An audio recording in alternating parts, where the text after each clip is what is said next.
यो चाहिँ आज हाम्रो नानीको अस्ति जुन चाहिँ किनेको थियो लुगाहरू त्यो मेरो सासु आमाले धुइदिनु हुँदैछ किनभने लुगा डाइरेक्ट लाउनु हुँदैन रे नि त है आमा त्यहाँबाट फुच्चेको लुगा धुँदैछु नि फुच्चीहरूको लुगा धुँदैछ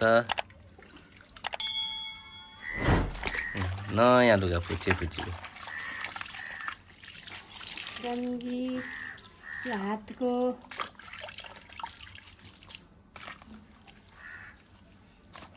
त्यो चाहिँ के भोटा नानीको होइन त्यो चाहिँ नानीको डाइप उयो नेपकिन यसरी लाउने यसरी लाउने यो यसरी लाउने अझै छ नि भोटो नानीको भोटो है यो निक्लिँदैन के हो है निक्लिन्छ त त्यो केसको रहेछ यो ए होइन यो त स्टिकर निस्किँदैन आमा निस्किँदैन है स्टिकर रहेछ नानीको लुगाई अन्त म त भर्खर चर्चबाट आएको आज सन्डे अन्त परमेश्वरलाई धन्यवाद दिनुको थिएँ हप्ताभरिको लागि सुरक्षितको लागि हो अन्त यो पनि धुयो हामीले ढाकी अब त्यो लुगा डल्लै धोएर चाहिँ यसमा हाल्छ हामीले सबै गरेर हो एकदम भुइँमा नराख्नु भनेको छ हो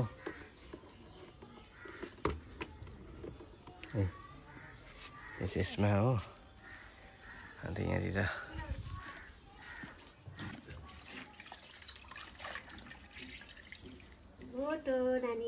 नानीको भोटो हो यो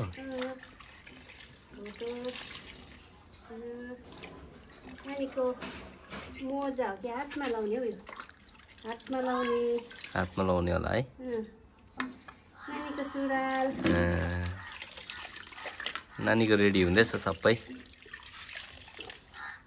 नानीको सुरुवाल अझै एउटा सुरुवाल थियो अझै भोटो छ यहाँ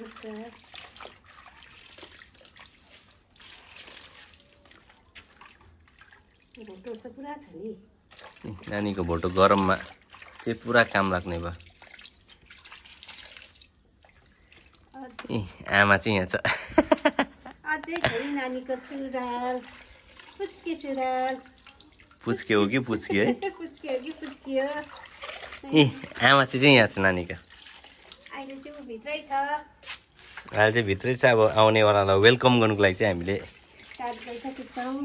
स्टार्ट गरिसकेको छौँ प्रिपरेसनमा बसिरहेको छ हामी नानीको लुगा बेटाले ऱ्याप गर्ने लुगा बोजू होइन कि मामा मामले नानीलाई हेरेर रेडी पारिँदैछ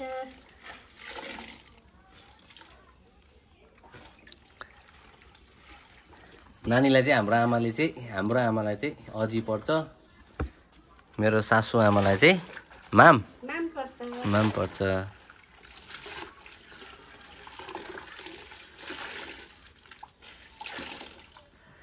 नानीको लुगा धुवाइहरू पनि हुँदैछ अब सबै प्रिपरेसन हुँदैछ आमा चाहिँ खुसी छ यहाँ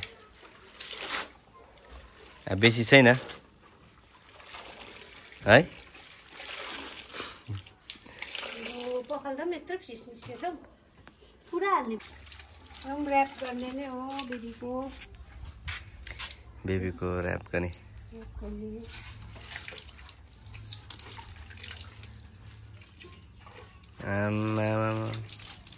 पुरै छ त हौ अस्ति त्यो उयोबाट ल्याएको प्याकेटको है यो फर्स्ट क्राई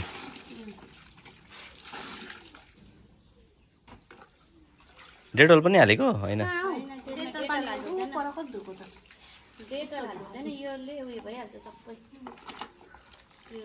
यो उयो हो नि त नानीकै डिटर्जेन्ट हो नि त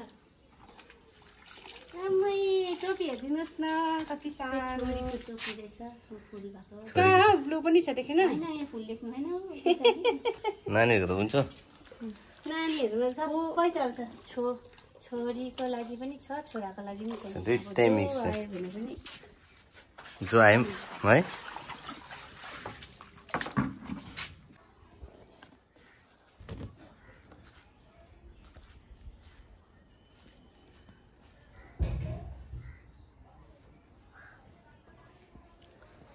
नानीको लुगा सुकाइ हुँदैछ।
एकैचोटि लाग्यो भोलि बाल्छु।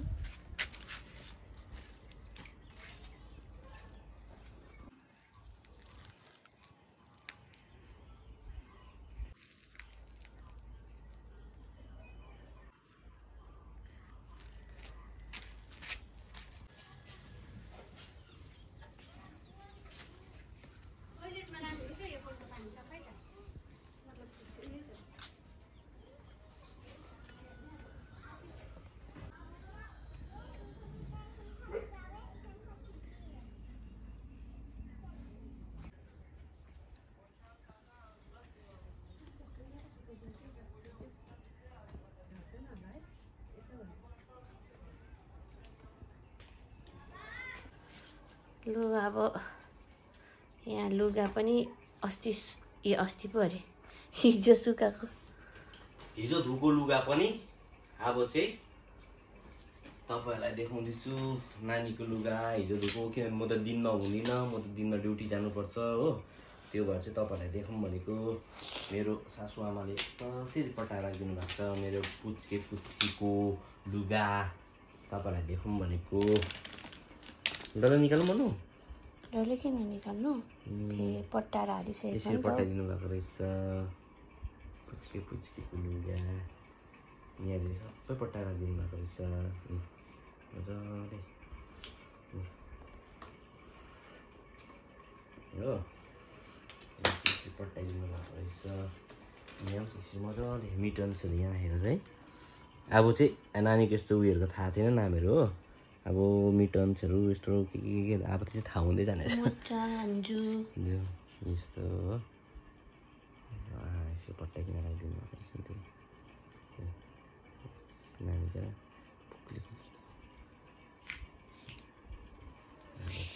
नानी आउनेवाला नानीको लागि प्रिपरेसन हुँदैछ। Happy happy happy happy daddy भन्ने लाग्छ हो। अब चाहिँ आउनेवाला नानीलाई वेलकम सबै रेडी राखिराख्ने।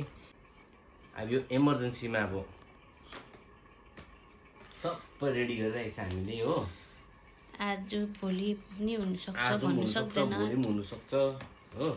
त्यो भएर चाहिँ सबै एकदम भयो कि यो ट्याक्क पक्रिने तर यसरी कुद्ने, यसरी कुदिहाल्ने। त्यहाँ नानी बियो बोकिन चाहिँ यसरी कुदिहाल्ने हो। त्यहाँ पछि ल्याएर चाहिँ ललमा ढ्याक्क राखिदिने लुगाहरू चाहिँ हो, कुदिहाल्ने। यसको लागि चाहिँ नि रेडी। यतापट्टि फर्काएर राख न। यता यस्तो यतापट्टि हो यता यस्तो रहेछ नि त है। अहिले खाली भइरहेछ, त्यो ब्ल्याङ्केट मात्रै छ।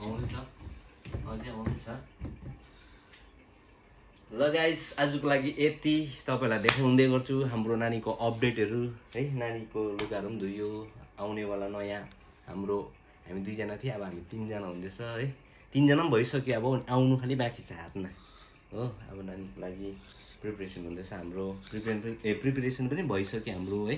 पुरा हामी तयारीमा छ, अब आउनु खालि बाँकी छ है। हामी एक्साइटेड छ, हामी पर्खिरहेका छ है। अब आजको लागि यति नै।